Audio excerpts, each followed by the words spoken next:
Everyone was really excited as my daughter Marissa's wedding rehearsal dinner got going. I felt proud watching her and her fiancé Kevin, surrounded by our family and friends, getting lots of good wishes. But then something unexpected happened. Marissa spoke up, asking for everyone's attention. The room went quiet. My husband Ron and I looked at each other, confused. Marissa raised her glass. "I want to talk about something important," she said, looking right at me. "Elise, you might think of yourself as my stepmother, but to me, you're just someone I don't want in my life." The guests were shocked, and Ron looked really pale. I felt like I'd been hit hard, like all the air had been knocked out of me by what Marissa said.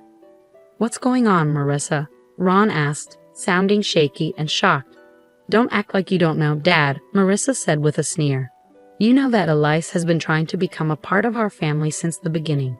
Well, I'm done pretending she's not my mom because she never will be." Her words felt like a sharp knife stabbing into me. I looked at Marissa, hoping to see the loving girl I once knew, but all I saw was hatred. "Marissa, please, let's not do this now," I begged, my voice shaking with emotion. "Why not?" she snapped back. "This is my day, and I'll say whatever I want." Ron clenched his fists, trying to stay calm. "That's enough," he said firmly. "We're leaving." Marissa just smirked and turned away, leaving me to face the stares and whispers from the guests. As we walked out, I could feel their judgmental eyes on me, wondering what I'd done to make my own stepdaughter hate me so much. Tears streamed down my face, and I realized everything had changed. In the car, Ron held the steering wheel so tight his knuckles turned white, his face filled with anger and sadness. "I don't understand what's wrong with her, Elise," he said, his voice strained. "But I won't let her hurt you like this." I just nodded, feeling overwhelmed as we drove away from what should have been a happy night, now ruined. I wondered what had happened to the sweet girl Marissa used to be and what this meant for our family. It's hard to say when Marissa started hating me. Maybe it was when I married her dad and became her stepmom. Or maybe it started even earlier, influenced by her mom, Clara. "Don't worry, honey," Clara had told Marissa, running her fingers through her hair. "No one can take your real mom's place." Even then, Clara's words made me feel uneasy, but I tried to ignore it. I wanted to build a good relationship with Marissa, my new stepdaughter. "I'm not here to take anyone's place," I told Marissa gently. "I just want us to be friends." She nodded, but her eyes showed no warmth or love. It felt like there was a barrier between us, fueled by her mom's hurtful words. At first, Marissa was polite, but distant. But as time went on, her true feelings came out. "Why are you always trying to get involved in my life?" she snapped one evening when I asked about her weekend plans. Ron gave Marissa a disapproving look. "Marissa, don't talk to your mom like that." "She's not my mom," Marissa yelled, her face full of anger. "And I'm tired of her pretending she is." Then she stormed off, leaving me hurt by her harsh words. Ron could only shake his head, looking disappointed and resigned. After that, Marissa's dislike for me was obvious. She'd roll her eyes when I came into a room and make mean comments quietly. If I offered help, she'd reject it rudely, like she couldn't stand being around me. "You're not fooling anyone with your fake kindness," she sneered one day when I asked if she wanted a ride to her friend's house. "Marissa, stop it," Ron said, getting frustrated. But she didn't listen. It was clear Clara encouraged Marissa's hatred toward me. Whenever we saw her, she'd smile sweetly, like she was happy we didn't get along. "I don't know what you've done to make my daughter hate you," she'd say with a fake smile, her eyes filled with mean intentions. "But I guess you'll have to deal with the consequences." And deal with them I did. Marissa's hatred kept growing, like a wound that wouldn't heal, making our family life miserable every day. But I didn't realize then that her hurtful behavior was just the beginning of something much worse. Marissa became even more manipulative and mean after she quit college. Without a plan for her future, she seemed determined to cause trouble in our lives, using her anger to get money and create chaos in our family. "Give me $5,000, or I'll tell everyone how terrible you've been as a stepmom," she said one day, trapping me in the kitchen. I was shocked. "Marissa, why are you saying this? I've tried my best to be good to you." "Forget it," she snapped. "Just give me the money, and I'll leave you alone." I felt desperate as I realized how low she was willing to go. "I don't have that much money right now." "Then you better find it, unless you want everyone to know how bad you are." After that, it happened often. Marissa kept asking for more money, and her threats got worse each time I said no. Ron was stuck in the middle, trying to make both of us happy and wondering why his daughter was acting like this. "Please just give her what she wants," he pleaded with me one night after another big fight. "I can't handle all this arguing." But I knew that giving in would only make things worse. So even as Marissa's threats got scarier, I stuck to my decision. "You think you're so perfect with your job at the high school," she sneered. "Just wait until everyone sees who you really are." Her words scared me. I could only imagine the terrible lies she might spread, ruining my reputation with my coworkers and the students I cared for. Through everything, Clara was always there, silently supporting her daughter's mean actions. "You get what you give, Elise," she'd say when she visited, making me feel even worse. "Maybe if you were a better stepmom, Marissa wouldn't act like this." Her words hurt so much, making me feel angry, betrayed, and lost. But in the middle of all this chaos, I started to feel determined. I couldn't just sit back and let Marissa and Clara keep hurting us. If Marissa wanted a fight, she'd get one. It was time to stand up for myself and my family. I needed to show everyone the truth about Marissa's cruelty, even if it meant doing things I never thought I could do. From then on, I promised myself I'd do whatever it took to keep my family safe, even if it meant doing things I never thought I'd have to do. As Marissa's wedding day got closer, she kept asking for more and treating me worse. It felt like she enjoyed making me suffer, testing how much I could take before I broke down. "I need $3,000 more for my dress alterations," she said one evening, not even saying hello as she came into the living room. Ron looked at me, begging me to give in, but I couldn't take it anymore. "No, Marissa, I've had enough." She acted surprised. "What are you going to do, Elise? Cry to Daddy like you always do." I clenched my fists, feeling furious. "You ungrateful child. Your dad and I have done everything for you, and this is how you treat us." Marissa laughed, making me even angrier. "You're not fooling anyone. You're just a sad, insecure woman trying to buy your way into our family." Her words hurt, but before I could say anything, she said one more thing. "You think the school wants someone like you?" Marissa said, her voice dripping with malice. "Just wait until they find out about your drinking problem." I felt sick to my stomach. Marissa was planning to ruin my career and reputation with lies. "Marissa, stop it," Ron yelled, furious, but she just smirked, enjoying the mess she'd made. In that moment, something changed in me. I felt determined to stay strong against all the hurt and anger.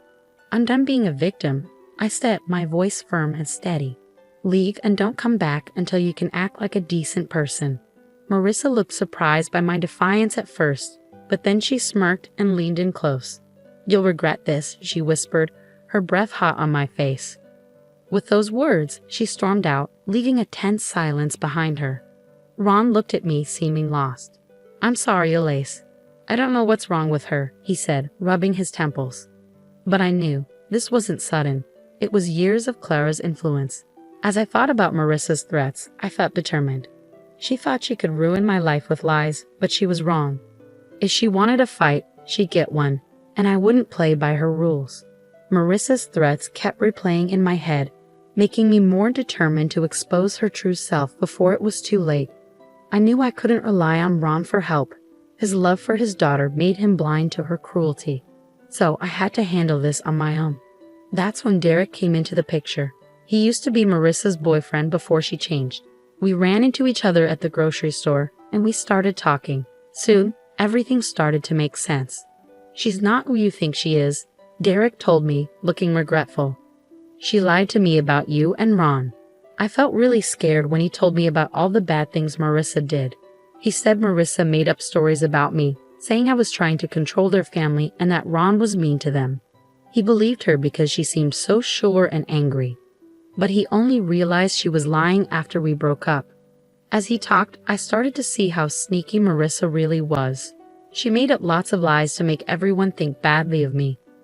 Her mom, Clara, was the one behind it all. Like she was controlling everything behind the scenes. Derek told me that Marissa's mom has been poisoning Marissa's thoughts about you from the very beginning. I realized, feeling sick to my stomach. "She's been putting all these twisted ideas in her head, like you were trying to replace her mom."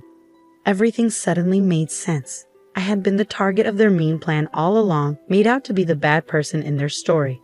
But Derek didn't stop there. He said Marissa's getting married for the wrong reasons. Not because she loves Kevin, but because she wants his money and status. Marissa doesn't really care about Kevin, Derek said with a laugh. She's just using him to get what she wants. Once she's got what she needs, she'll leave him and find someone else to use. His words shook me to my core. I had always had a feeling that Marissa didn't truly care, but hearing it so plainly was hard to take. After Derek left, my head was spinning with everything he'd said. I'd been letting Marissa and her mom control everything for too long. But now, armed with the truth, I knew I had to do something. It was time to stand up to them, to show everyone what was really going on.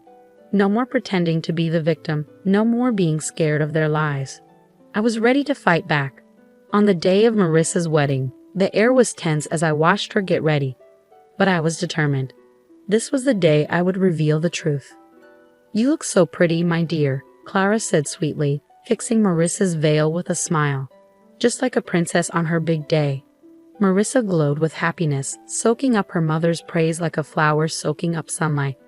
But it made me feel uneasy.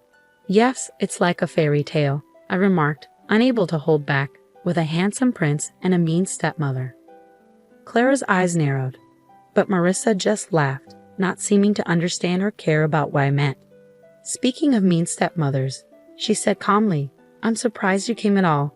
After how you've been treating me, I thought you might skip the whole thing." I let out a bitter laugh. "Oh, believe me, I thought about it, but I couldn't miss this moment." Before Marissa could say anything, Ron popped his head into the room with a forced smile.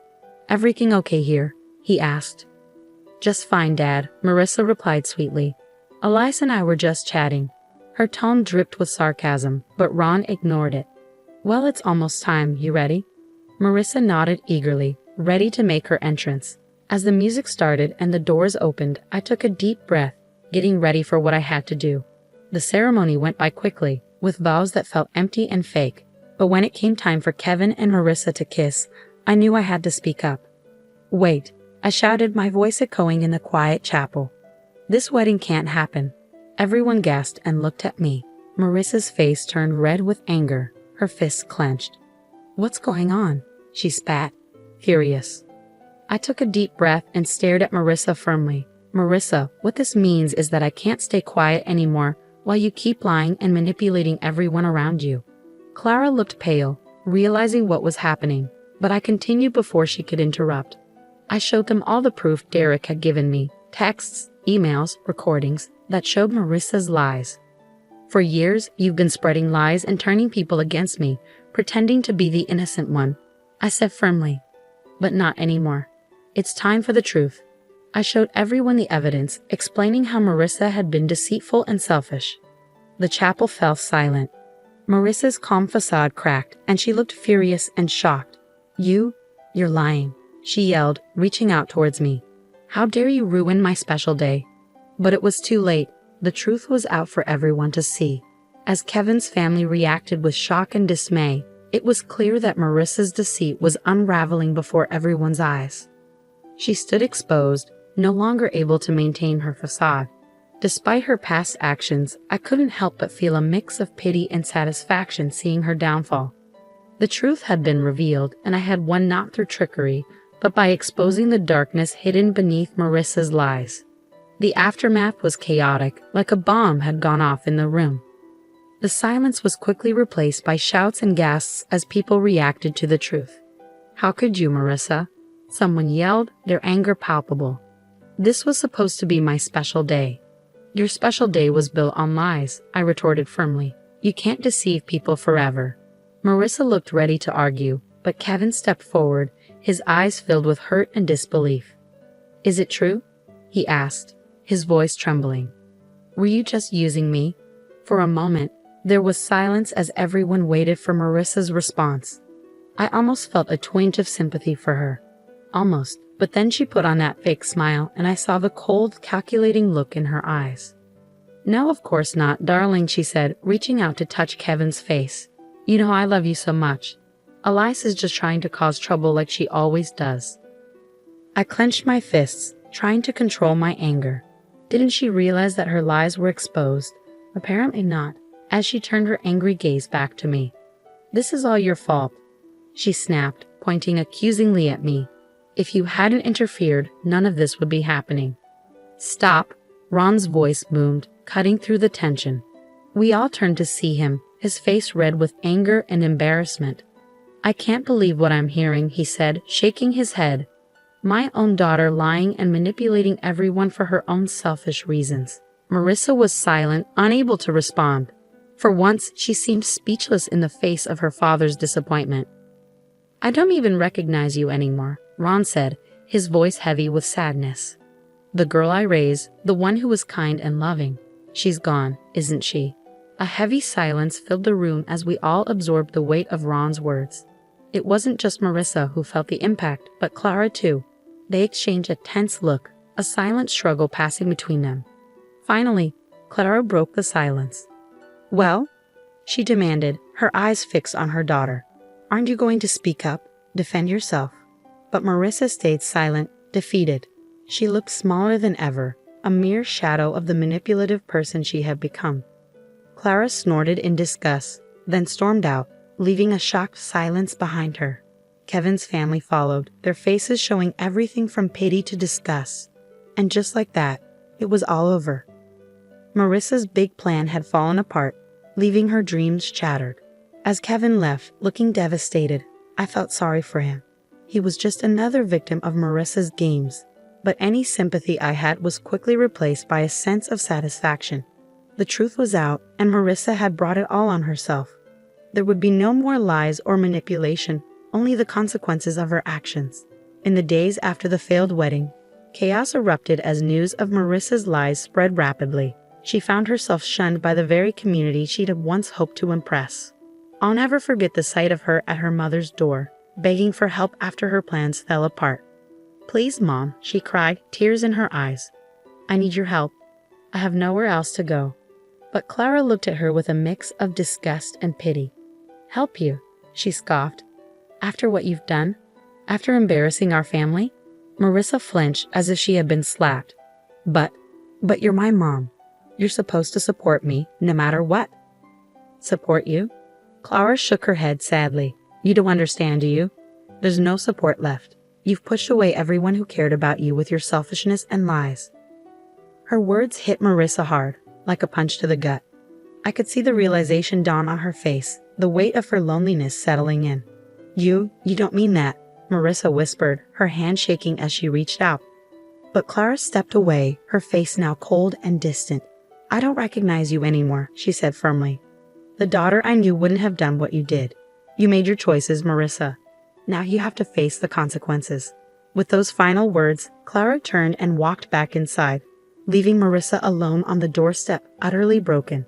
In the weeks that followed, I saw Marissa's once proud demeanor crumble under the weight of her own actions. The places she used to frequent, fancy bars and high-end stores, now treated her with scorn, whispers following her wherever she went.